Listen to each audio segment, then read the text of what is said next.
Teşekkürler arkadaşlar. Geçerli. Hoş geldin İldaş'ın. Bu öğretmen ama arkadaşlar faşizm var arada. Yani dünyanın yüzünde öğrenen faşi bizim Türkmenistan'da tahriye. Şu hakta yasak istek düşüneceğim de aytsam değilim de. İlk başta faşizm nedir? Ne söyledi? Dival Tatsı'nın bilinmeyenlerin aytmağına göre faşizm anası gelip Altın Orda'dan geliyor. Yani şu hayat ilk başı Altın Orda'dan çıkıyor ya da yani biraz bakımda geçmiştir diyen Almanya'lar ya da bunun içinde şöyle hayat var da şu anki Rus Rusya bir kanal yani Rus imperiyası vardır. Onun içinde böyle demleyen bir hayat var da aşırı. Bunun içinde faşizm var. Yani başka milletleri yok etme niyetinde yani Nazizm köklü. Ve Rus dünyası yani ilk Rus halkı diyen yani hanisi var. Şovinizm var. Yani Türkiye'de, Türkmenistan'da da Bolşevi Türkiye'den emek yani esnaf yani. Yani anladı boş. Bunun içinden başka ne var?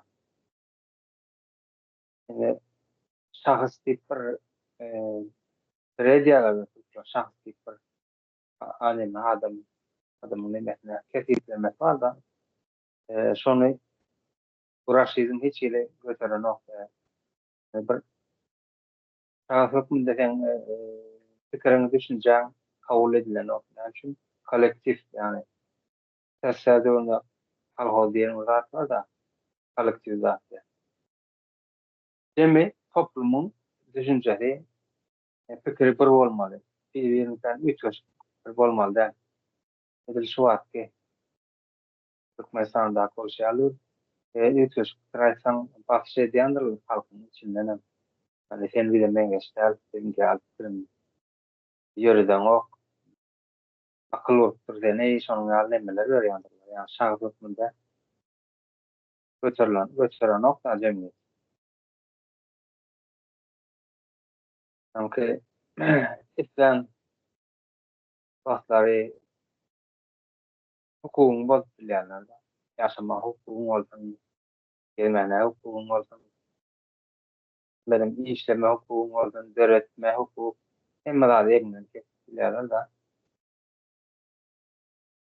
Raşid'in başka ne var? Terör var,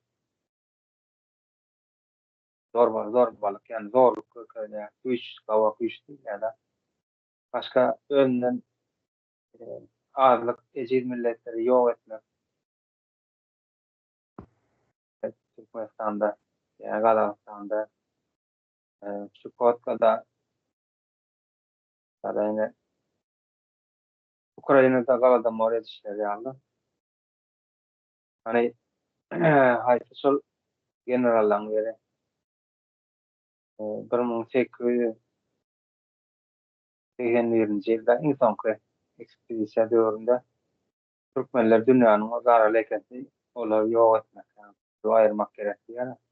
Dedi şu hasetem şu vakti e, Raşizm yani imperiyası Ukrayna ulanıyor. Yani Ukrayna neonasistler var onları yok etmeli, etmeli deyip sorun yani o sözleri, sorun yani düşünceni ulanıyorlardı.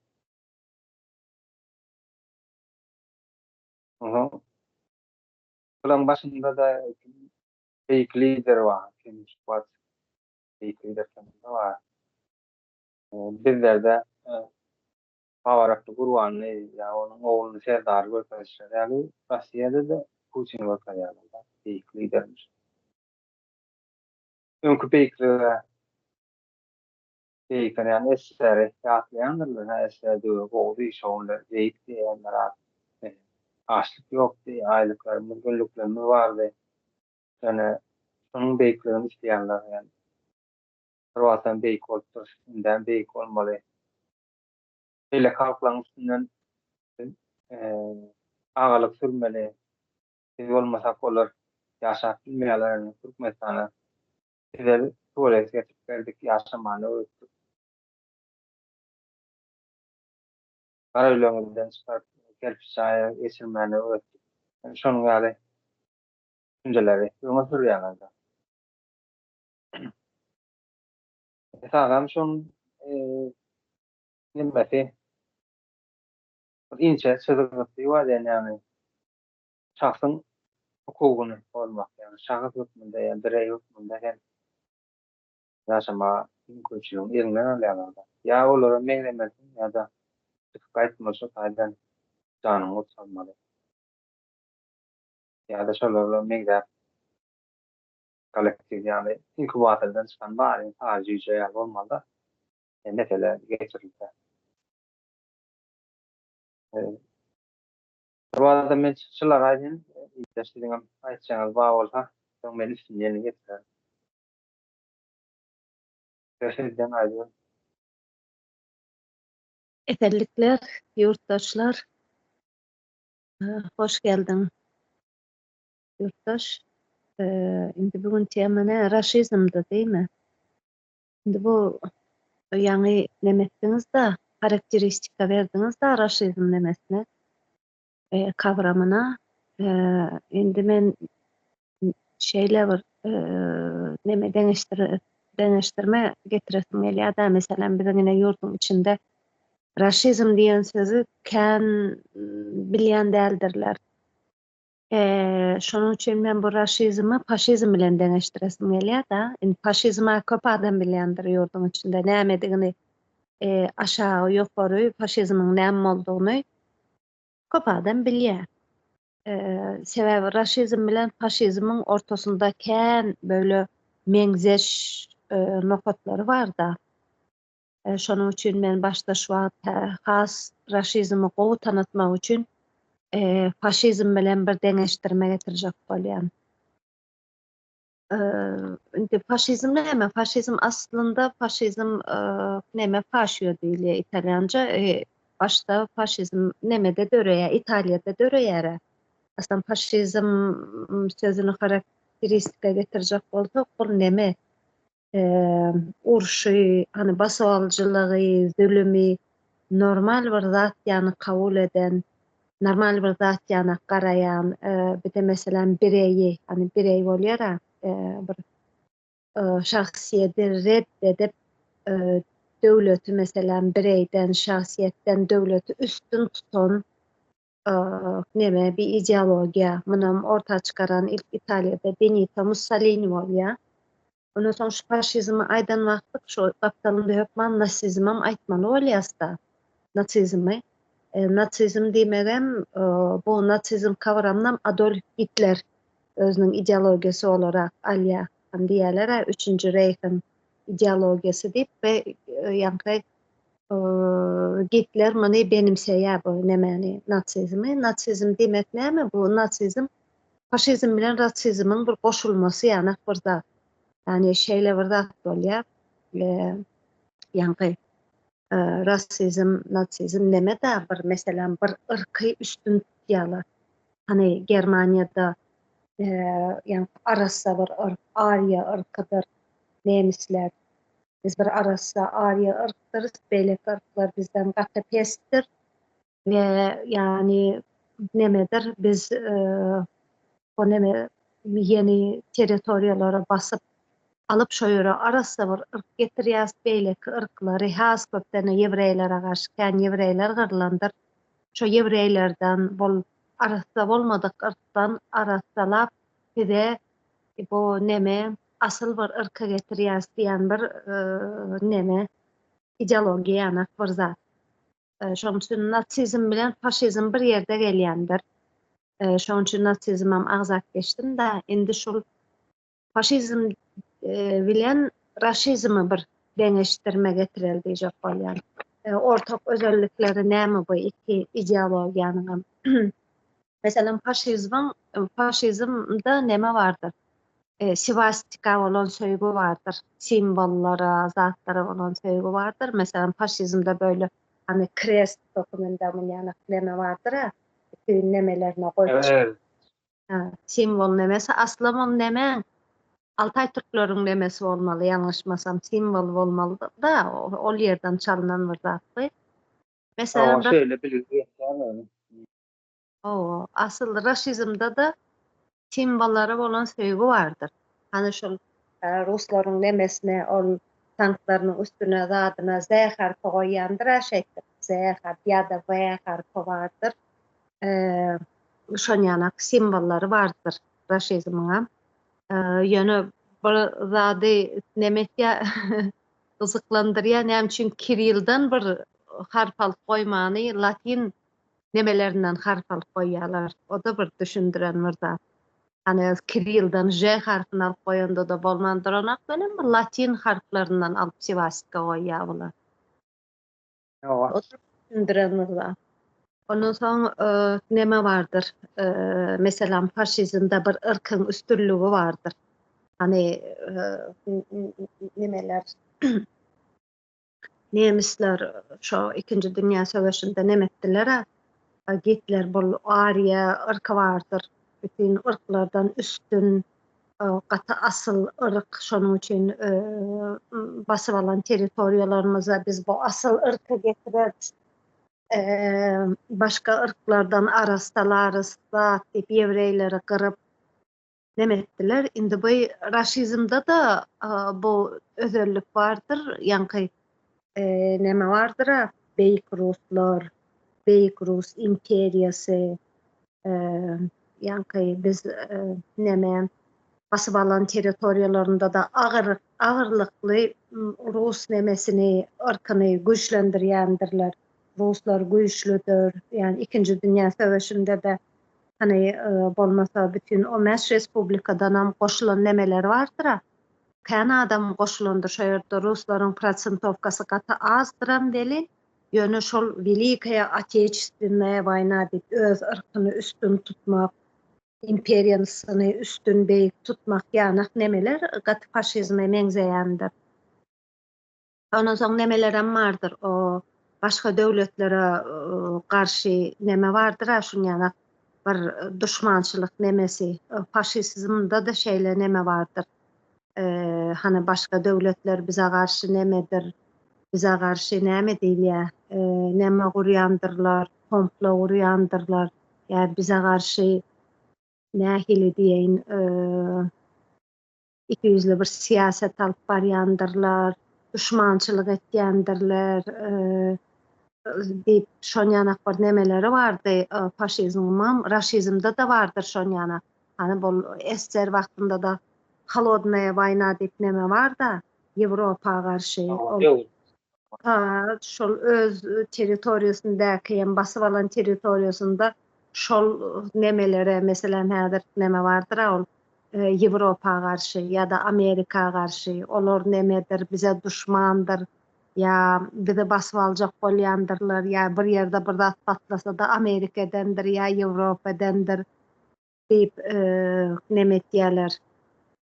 Şoň ýanak bir nemeleri bardyr ýa-da bir zat eden bolsa şolar edendir, bir zat patladan bolsa şolaryň guran oýnudyr zat diýip şoň ýanagam bir meňzeş özellikleri bardyr. Ondan soň neme bardyr?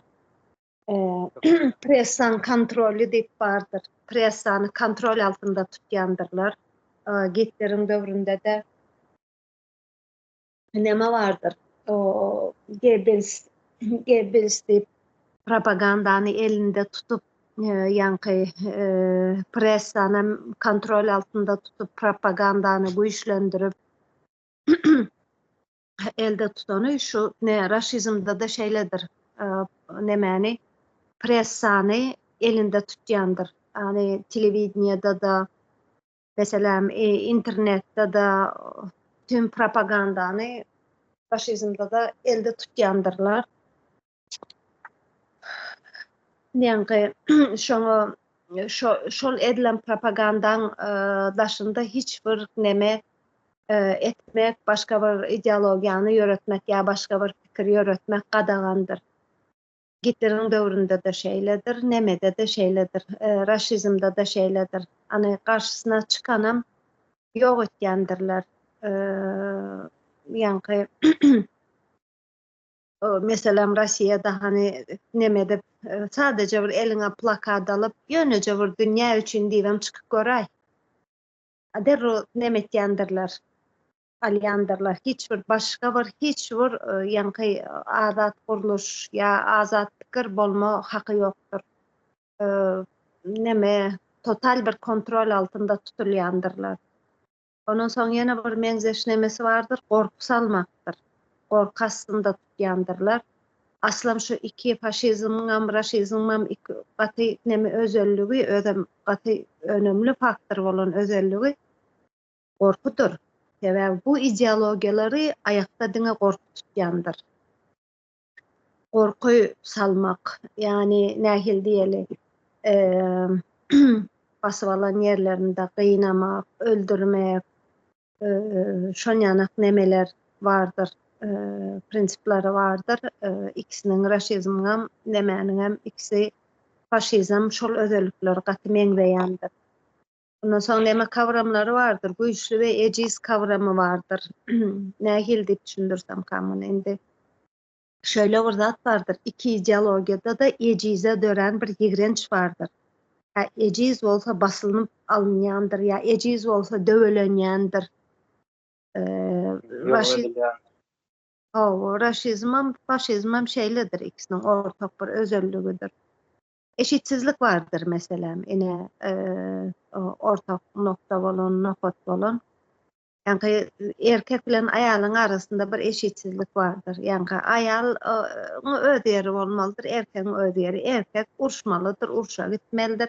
Aýalym öýünde oturup çağa dogmalydyr. Yani ölmäň adam ýetişdirmelidir. Ol özelliklerim gaty meňzeşdir. Ondan soň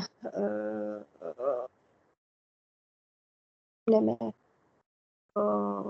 şol neme diýjek bolýandy, eşitsizlik nemedir?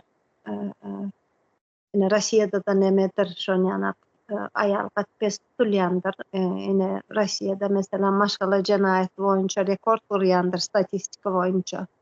Erkekler aýallaryny urýar, rad etýär, kän bardyr şonýanak. Onuň bilenem faşizmda da şeyledir, aýaly kän bir nemetýän däldirler, petrak görýändirler. Ýene bir nokta, bu halky ullanýandyrlar meselem. Hani gerek yerinde demetýändirler. Meselem halk saýlady, ine halk isledi, ýa-da näme diýelim, neme halk üçin halk üçin diýip ullanýandyrlar. Ýeri gedek gelende işine yaranmakdy. Ýöne hakykatdanam da ol halka ýani işe yaramadyk wagtlaram agdyňyzy ýumyp oturuň ýogsa ýani ýok ederiz diýen manada döweleýändirler. Ondan soň neme vardır, ikisinde de şöyle faşizmda da raşizmda da neme vardır. Öňkügülleri özlemek ýanak vardır. Öňkügüller gowudy. Hani biz şu öňkügülleri getirjekbiz. Öň adalaty gowy saglap bilmedik. Indi o öňkügülleri getirip has adalaty saglarys. Gowudur o güller diýip öňkäbir bolan özlem vardır. İkisinde de. Hani esseri getirmeli meselesi vardır ha. Esser gowudy, nähili gowgullardy, Rus imperiýasy güýçlüdi, hani şo getireli ýygyna diýen neme bardyr? Özlem bardyr. Ondan soň ýene bir neme bardyr, ortak nokta bardyr, şöýledir. Hani nähili diýelim, sembol ýani faşizmda da neme bardyr, raşizmda da ikisinde de ýani hamaly kulturany östürýändirler. Ýani şahirleri bardyr, meselem raşizmda şahirler bardyr. Gaty beýleklerden üýt göşükdir, derindir. Yani sinemany östürerler, kinonu östürerler, sportu östürerler, ikisinde de şon ýanakdyr. Raşizmam, faşizmam, nemäni baleti östürerler, kinonu östürerler, hemme zat şon ýa kulturany östürüp bir şon ýa ösen diýen bir görnümi bererler.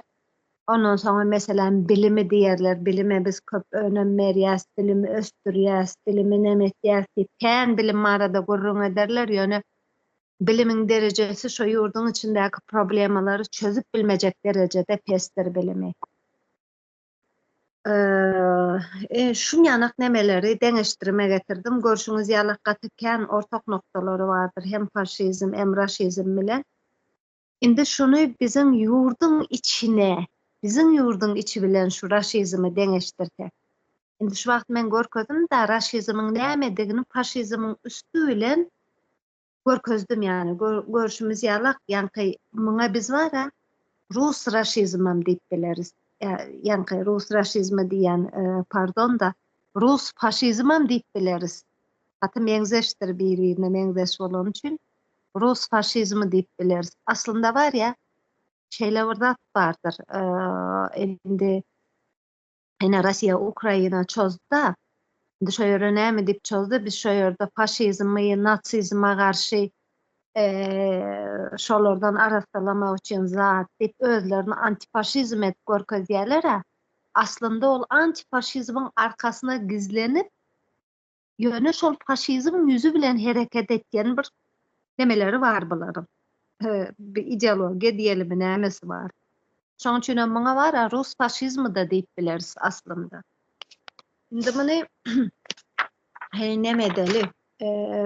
Ýurdun içi bilen deňeşdireli.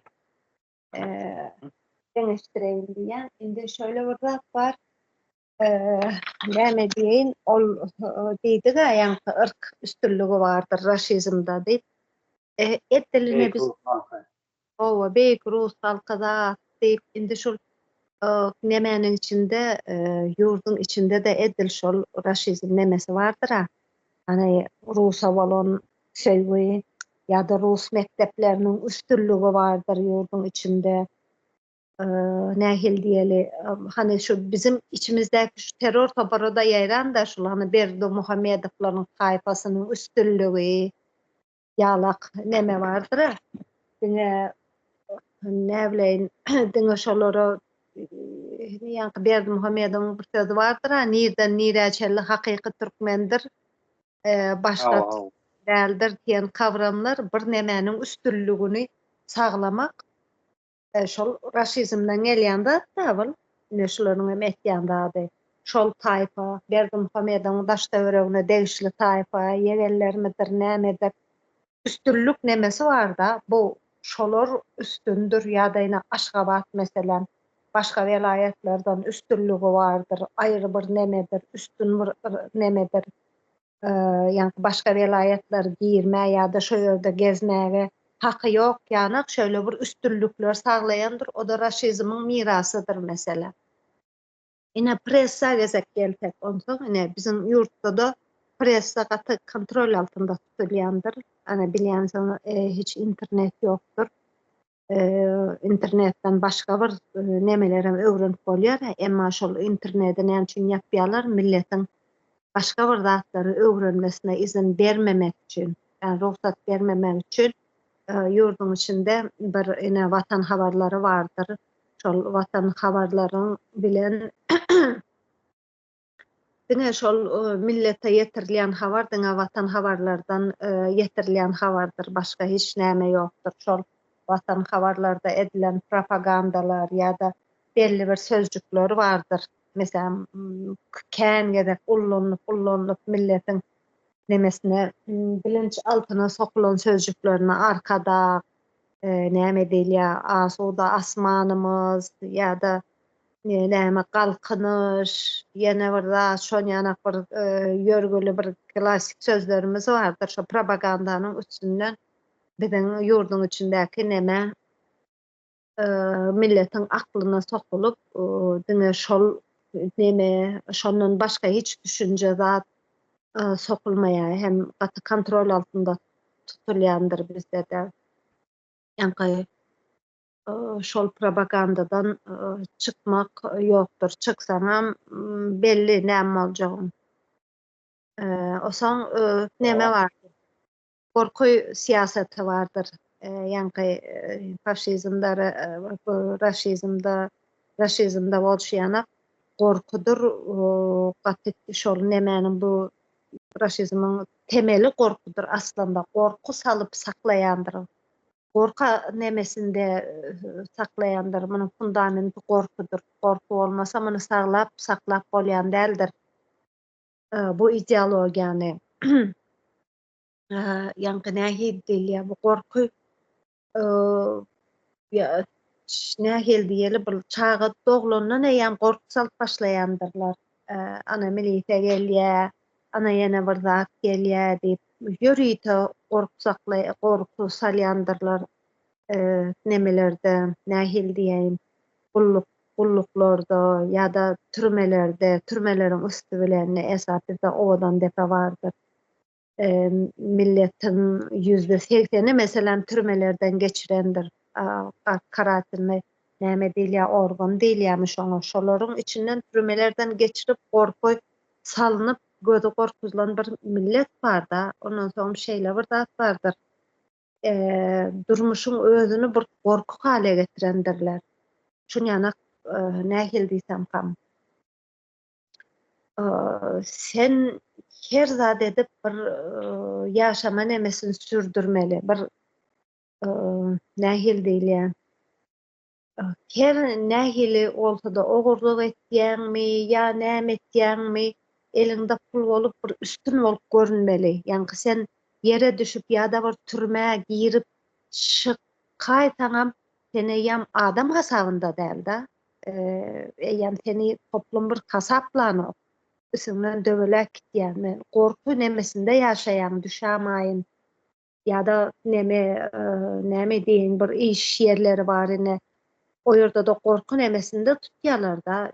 Yani şo gurulan sistemaň içine ayak uydurmasaň seni işden çıkararız ya türmäge salarys. Ýurdun içindäki millet sürekli bir korku içinde saklanýar her ýol bilen. Osaň güýçli bir ejiz kavramam bardyr. Yani ejiz bolsaň döwelenýänsiň, hökmany ýagdaýda bir indi güýç bizde pul bilen ölçenýändir ýurdun içinde. Hökmany ýagdaýda pulun bolmalydyr. Nähili tapsaň önemli däldir onuň. Tapylşy ýöne sen elinde pul bolsa güýjüň bardyr. Ýa-da wezipede otursaň güýçlüdirsiň sen. Ol wezipänem satyn alýandyr. Ondan soň meselem gelin gyzlarymyza da degişlidir bir hatlar. Meselem bu näme üçin şermende bolmasaň gün ýokdur. Ýa-da sen näme bileýin bir pijonyň bir söýgülsi bolmasaň ýa bir wezipede oturan biriniň söýgülsi bolmasaň başga tür sistema şöyle bir oturdulan melin başga tür sen güýçlü däl. Ýol alyp bilen hiç ýerde. La şöyle bir neme bolmaly da. Nähili diýen şo sistemaň guran üst pozisiýonlarynda oturan bolmaly ýa arkaňda biri bolmalymy? Şoň ýanak bir nemeleri bar. Onsoň eşitsizlik bardyr. Yani neme diýişim ýani raşizmda bolşýanak eşitsizlik bardyr. Aýal bilen erkegiň arasynda hiç neme ýokdur, deňlik ýokdur. Asly görünüm üçin konstitusiýada bul ikisi deň diýip ýazylýandyr welin, hakyky de jure ýazylýandyr, ama de facto bu hiç ýokdur. Aýallar erkekler tarapyndan neme edilýändir? Urluwan bilýändir. Mesela mine şol raşizmdan galan nemedir? Urýan bolsa sen söýýändir diýip bir neme bardyr, kavram bardyr.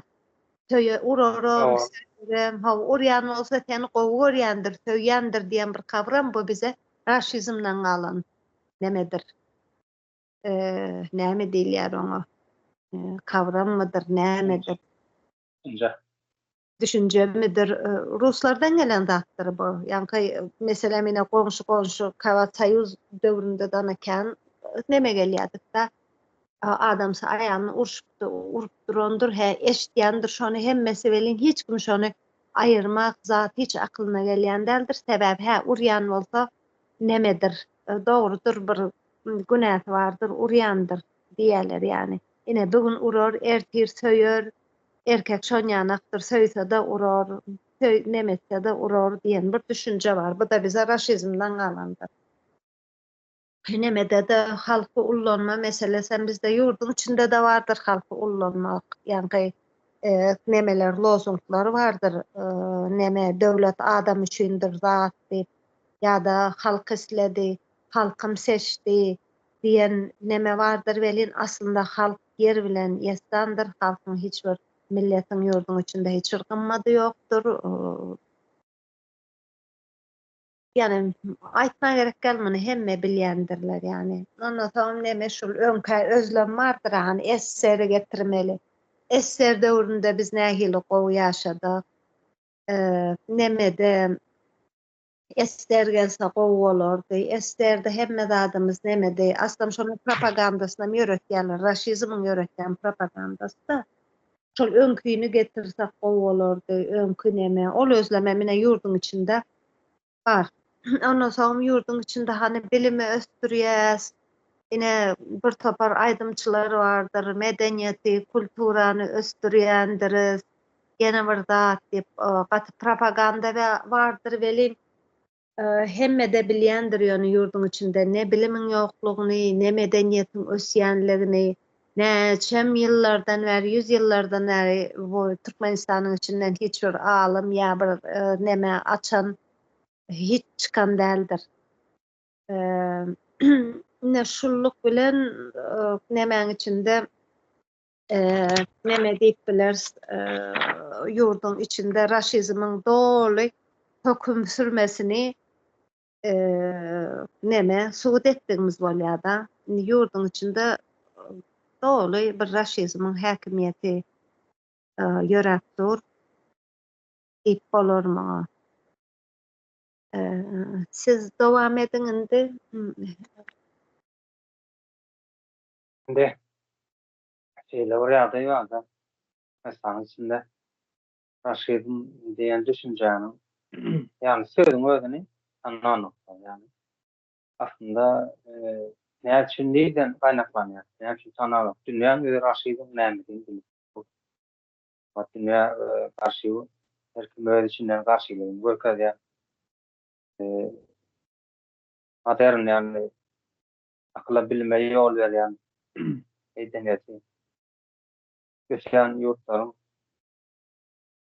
raşizma garşylygy bar. Şol dünýä eliniň ol geçen wakalaryndan hiç kim tutmaýan. Habar ýok, olam näme üçin ýa-ni gaýtmaly internet ýok. İnternet ýok.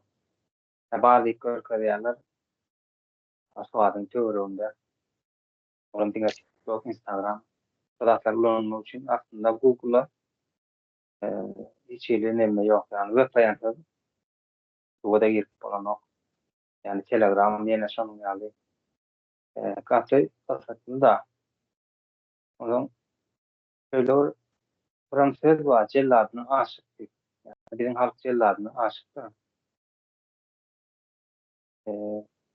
O näme üçin sen şöyle bir düşünje bar. Biziň halk batyrdy, edermendi.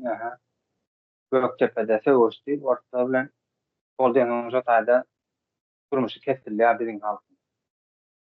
Biziň ata-babalarymyz, enelerimiz Göktepe'de garşylyk görüp näme şehit bolupdy, düşünje bardy jotaýda kesilýär. Onuň bärinden hiç il habar ýok. Nemäniň ýani Asiýanyň ýani raşizm biziň içinde ýaşaýan döwrüň biziň ýurdu sömürýän döwrüň dönüpläň üstünden biziň ýaratdy baýlyklarymyz sömürilýän döwrüň ýani ýurtdaşyna çykarylýan döwrüň. Şol wagtlardan hiç il habarlar ýok. Bilýän adamlaram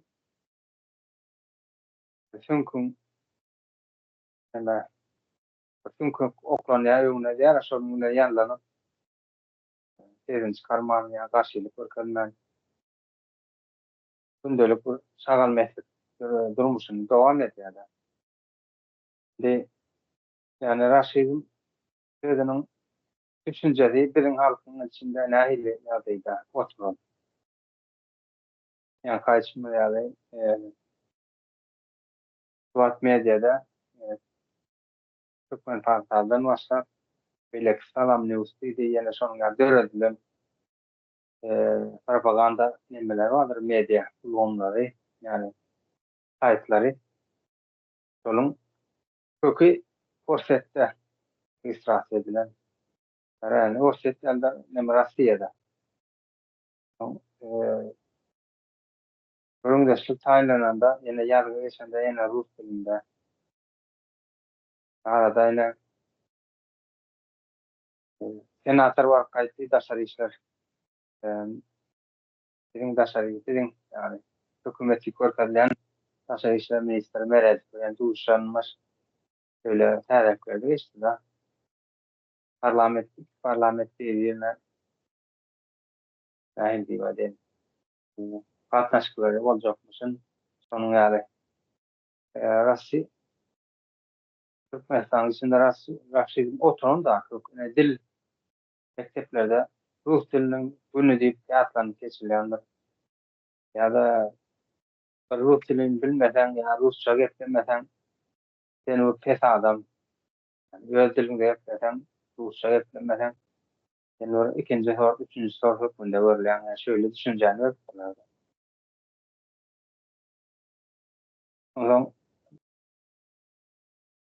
medya diýýärler, döwlet medyasy diýýärler. Şonda da diňer kanallar, propaganda kanallary yani orta görkezleri nähili ýarary işlemişin, nähili teknologiýasy barmyşyn, güýçli ýurtmyşyn, beýik halkmyşyn, ýa-ni gaýtsa Türkmeniň içinden dörejek bolan alymlar, ýa bilim adamlary ýa teknokratlar bular aýrylan soň derende ortaga getirilýär. Ýa-ni Türkmen bir ejir halk, başarama halk hukmunda görkezilýär, şöyle düşünjek ýalar. Rus halky beýik anawalar bizlere näme tuvalet getirdi, döwlemizde haşar getirdi, guýugar berdi. Ýewropa jaýlarynda ýaşamany öwretdi. Şonuň ýaly düşünjäni oturtýar da halkyň içinde Ruslara halk garşy ýani hakykatlary aýdanda bir tepki da ýok olar. Beýik halkdyr, olar öýle däl. Sizler sizler watan dönügi ýa-da ýene 41-nji ýylda Ruslar üçin ölen ene salamaz. Olar ýalňyş edilen hereketi görüňdeşlik geçerden ýok olar. Biz watan üçin urusýar ýokam. Bizim watanymyzy sürmür dolar. Newtymyň arymyna şowullarym alyp gören, enelerimiň elinden şaý kepen alan, topraklarymyz elimizden giden. Şu adam mene tärende diýip öz toprağymyzy özümde tärende hukmunda berýär-de. Onda da islen ekiniň ekiplen ok, diňe paxta buğday ekiplen. Ya da payok, yani kömek hukmunda diýip hödürlerine aslında ol payok. Şonuň ýaly Raşidym hemäniň her bir Türkmenistanyň endamynda oturan da onuň nähili diýýärler, ýani Rus aşyklygy bardy. Ýani Raşidym sözi Rus aşyklygy hukmunda oturýar diýen. İnternet ýatyp bolan soň Raşidym sözi içerik giren ok. Rus aşyklygy, Rusyň beýik halklygyny, ýaraglarynyň güýçlüdigini, ol güýçlü bolan soň beýle halklar ezmäne haklydygyny, ýani Ukraina şol gezdiler. Swobodiýa da ýöritatyrasy hukmunda, ýani düşmanlar ýok etmek, nasistlary, neonasistler ýok etmek. Şoňa da biziň halkyň düşünjesi, Rus halkyň şoňa haky bar diýär, olar bunu atara. Sen kömek aldylar Rus halkyna, ýani beýik Rus halkyna tehdit edýär ýa-da. Şoň üçin öňünden gezdiler, dostlarym hakly, olaryňky dogry iş şonuň ýaly düşünjäni oturdup durlar-da beýillerinde.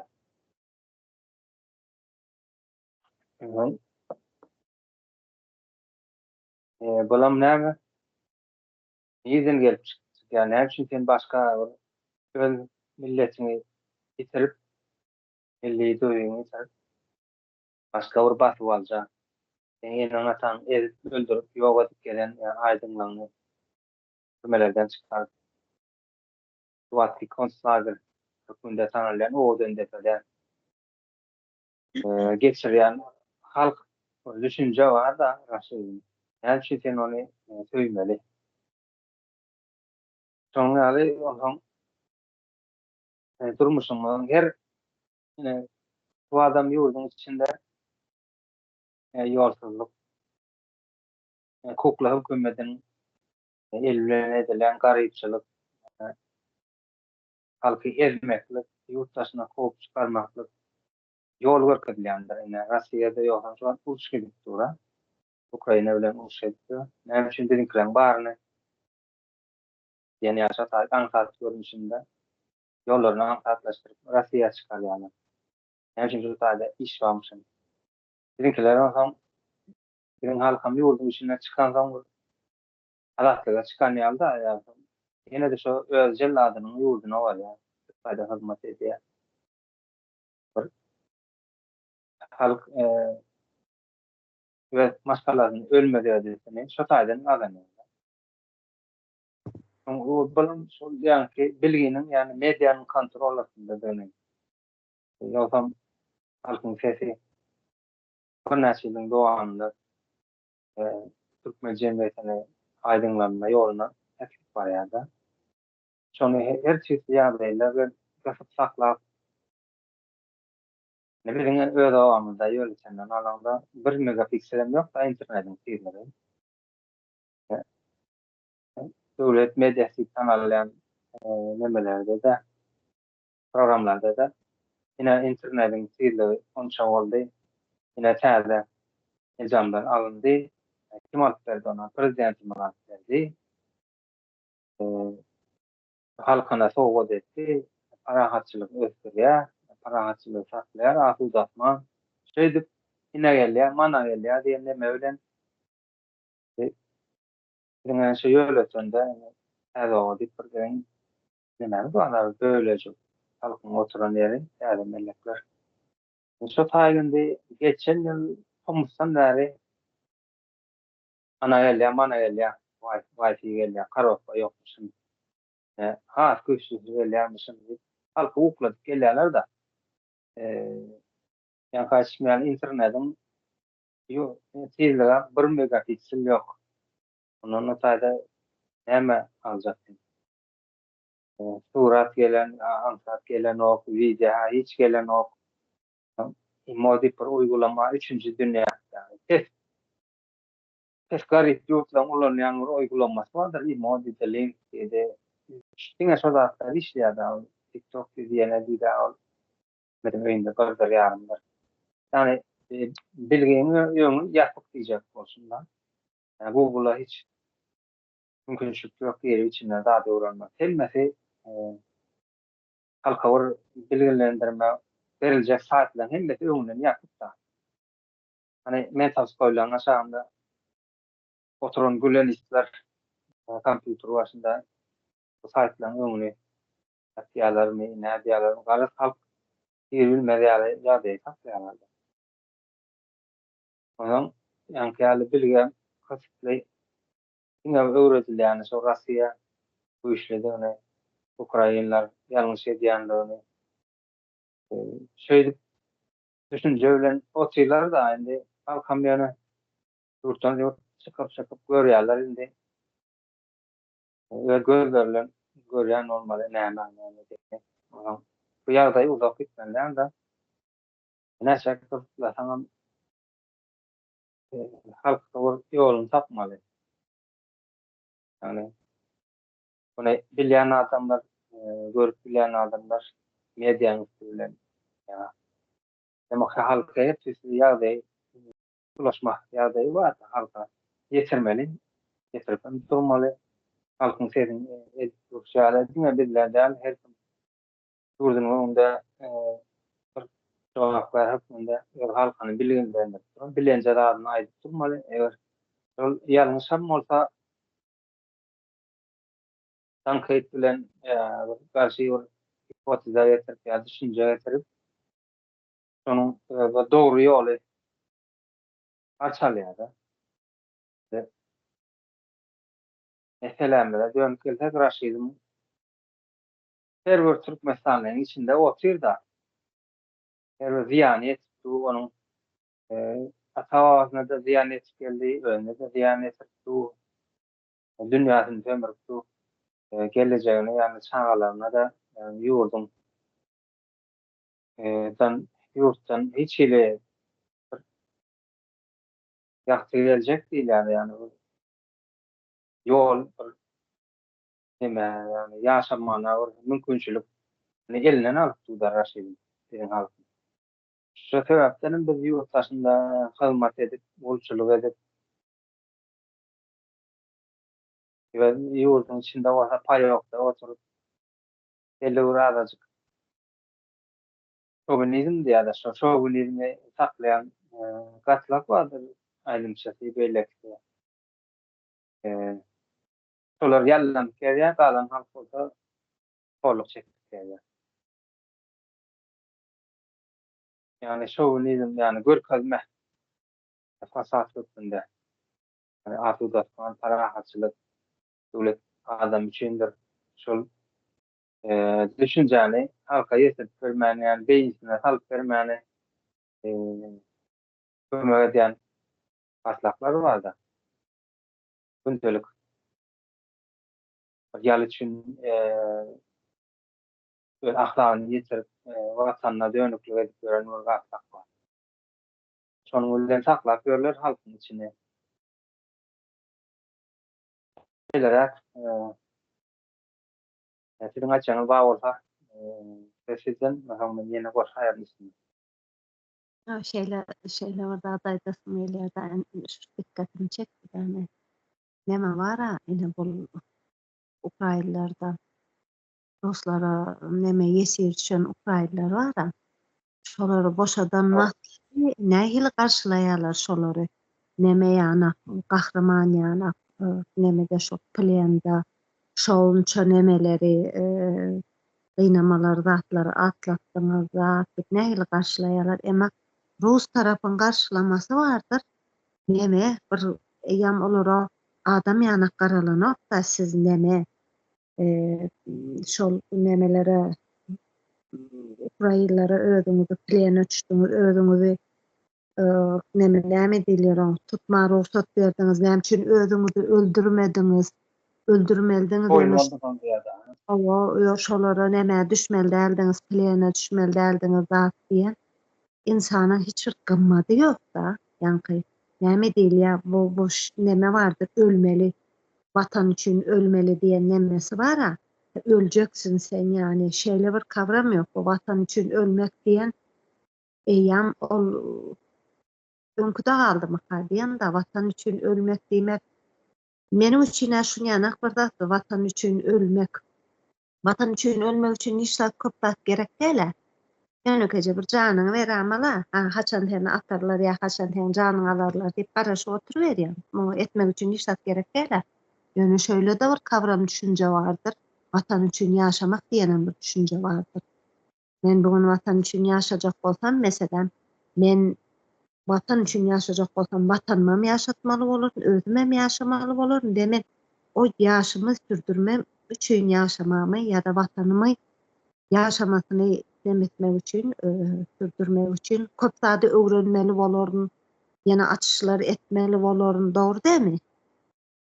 Bu vatan üçin ýaşamak diýen kavram başga bir zat. Vatan üçin ölmek diýen zat ne bileyim, neme däl ýani insan ýöne bir ölkütmeli däl da hem vatanyny hem özüni ýaşamy sürdürmäge çalışmaly. Vatan üçin ölmek diýen meniň üçin eski öňkü nemeler dagalanmyrsa, bugünimiz vatanymyz üçin meselem Biz vatanımız için ölmeli değil bugün. Biz vatanımız için yaşamalı ve vatanımızı yaşatmak için yaşamalı biz bugün. Kellerimizde şol düşünceni değiştirmeli. Şimdi raşizma gelsek doğru diýäňiz siz. Hani bütün Türkmenistan'ın içinde raşizmin hakimiyetini sürýär raşizm ve her bir ýurtun içindäki adamın içinde bir derecede raşizm oturandır. Aslan bizim şu cemiyet şu an çüren diýär häzirden cemiyetimiz. Aslan bizim cemiyeti çüren faktorlaryň biri raşizmdir, biri ýanky islamdyr. Bugün bu net bir zatdyr. Şonuň üçin biz bugün bu cemiyeti nemetmek üçin, täze bir cemiyet döretmek üçin biz bu iki tane bize gelmişeklerden gelen nemeleri ideologiya mıdır, din midir, näme diýilýär, bu gelenlerden bir saplanmamız gerekdir. Şu zatlary üstümizden atyp samlap, saplanyp ýene bir cemiyet döretmeli. Bir oguz cemiyeti özümizden aslymyza, özümize iňip bir oguz cemiyeti döredip ol wagty bize ýam öz ihtiýarly bir neme ýurt gurup bileris. Men açıklarım maşu. Hı hı.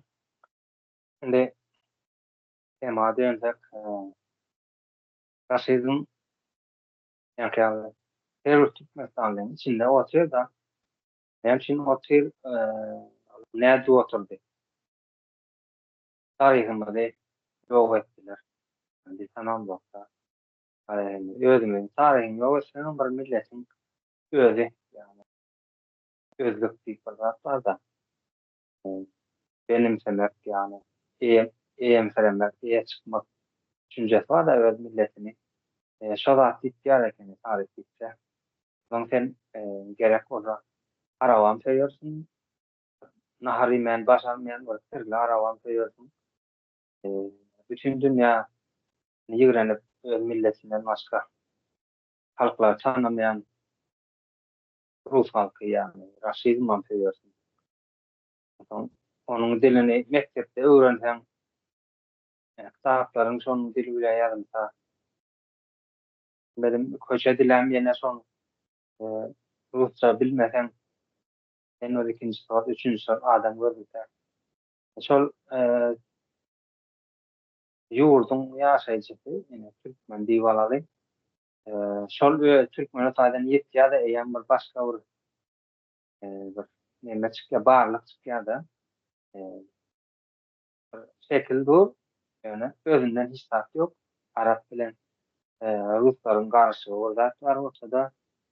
Onuň ýaly döreýän nägende de ahlak diýip bir zat bar da.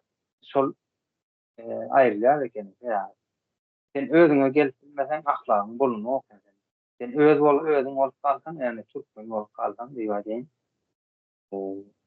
Ahlagyň galya, soň orta näme çykýar? Millilik çykýar.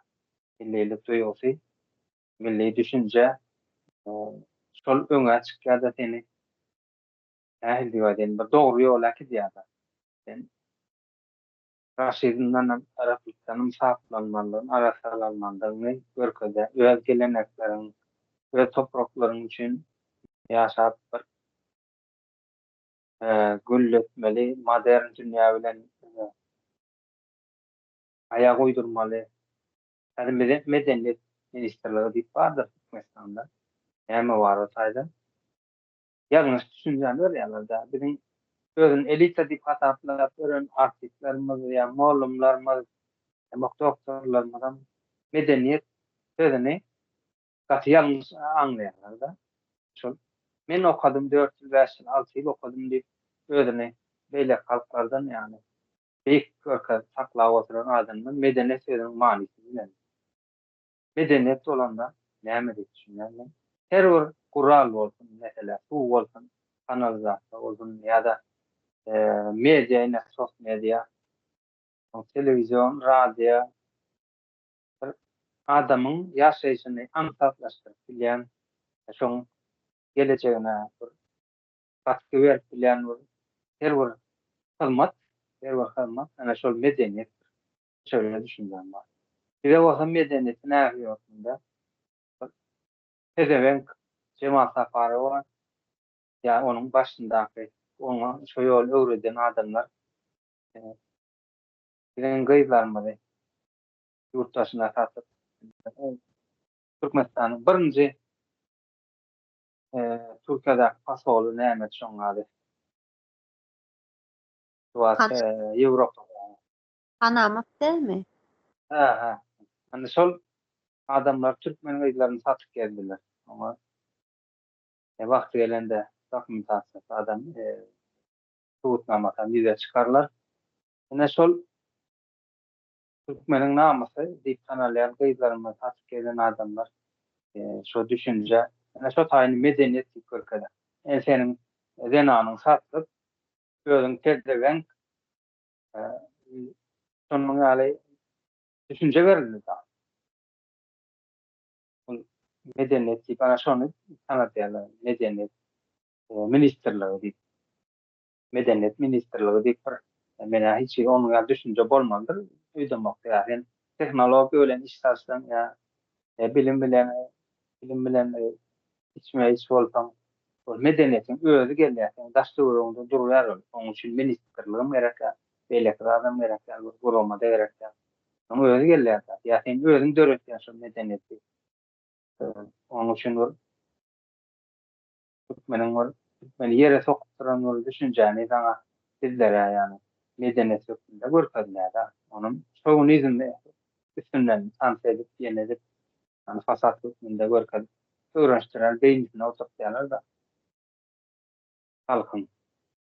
Neşkolun nemäniň raşyzm bir ýoly da yani protokol hükmünde şoňa megdemeli imperski düşünje näme raşyzm yani imperski düşünjäniň ýoly da halka görkezlen halka sençi ýagdaýda ýaşamak diýip düşündirilýän bir näme o da kawram diýip aýdalım praktika. Yani konum näçe şu mesele kurtan maksimum var ýaşamany öwredipdir. Ondan soň şahir bolmadymy? Yani Türkmeniň ağzyny, güýjüni, ajuny ortaga çykaryp bilen şahir bolmadymy? Boldy. Ortana üçin görkezlen wagt ýa olar hakykatlar ýüze çykarýarlar da ýa teknokratlar bolmadymy? Boldy.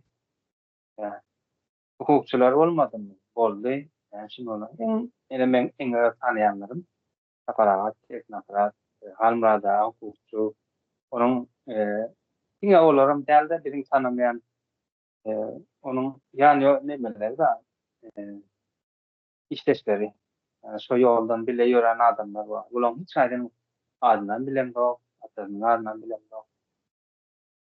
Ya halka onlar peyda getir ya halkın gözünü aşağı ya da eskerleme Boro sistemasında bolan nemeler var, bilen güýçli adamlar bolan var, yani watançy ýurtsewer hükmünde. Hiç aýsyn tanamly var. Diňe şowur mahtumly, şowur lider, olam şoraş şeýdimiň emmesi da halky ulanýarlar, dünýalakan diýeni ulandylar, ertek günü onuň wagty geldi, ýani surag etdi. Derene dörak dura ekdekler, bilen mollumlaryny ýetişdirip dura ýalakalary.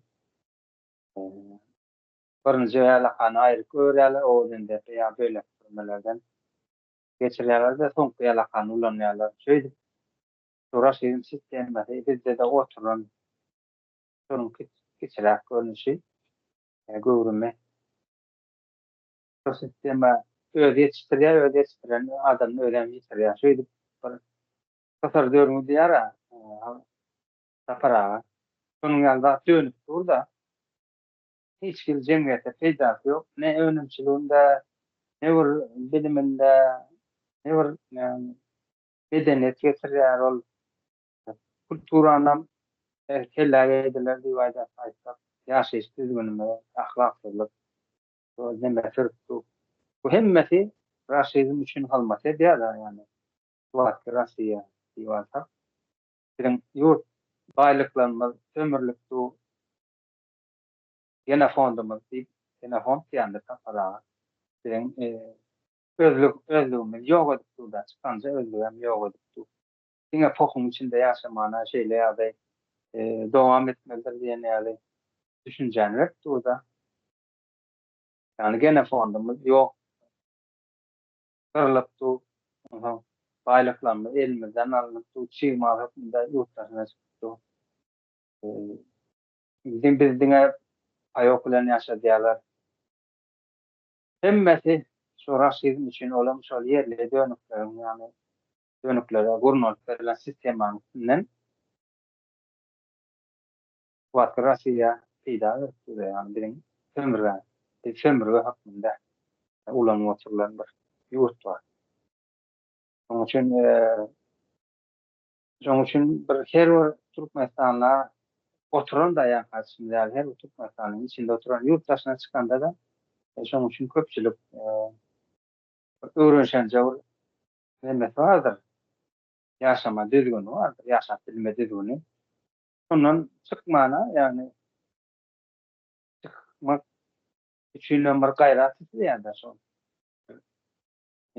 Özüne şonun bir çykyp bilse, özüniň nämedigini, nälerде ýaşap öldüğünü, beýle bolmaly däldigini düşünüp biljek da. Ne ýurdunyň içine bilen habarlaşýan ýa bir gelen giden bolýar içine bilen hiç düşünjeler ters gelip dur da. Olar şol inkubatordan çykan taryh güýji hökmünde bizleriň bäzilerini barsak, ýa-da düşünjeler, dogry düşünjeler serýasly ters gelip dur gapmaşylyk. Yani halkyň içinden neme halkyň içinden ýene halkdan çykan adama jemgyýet neme berýär, tepki berýär, garşylyk görkezýär. Şoň üçin biriň ýa-da aýanlarymyň turnik sistemasyndan geçirilýär. Bäldäkiler ýoldan çykan hökmünde görkezilýär. Hemmesi şonuň raşizmyň dowam etmekligi üçin gurnalan sistemalar da düzgün. Bizim wagtymyza ma baga bolsa dowam etsem bolmasa ikrar etsem bolsa. Yok gaty neme uzama çykdyk bu gezek. Açyk bolsa gatken neme bar? Gaty dowam etip bilersmeni. Ýöne gaty neme etmeli, dinleýijileri ýadatmaly. Uzağa çekmeli meni şu ýerde neme daly? Durduraýaly. Olýar. Sag bolun ýurtdaşlar, ýene-de görüşär. Sag bolun illeşin. Sag bolun. Görüşýänçek.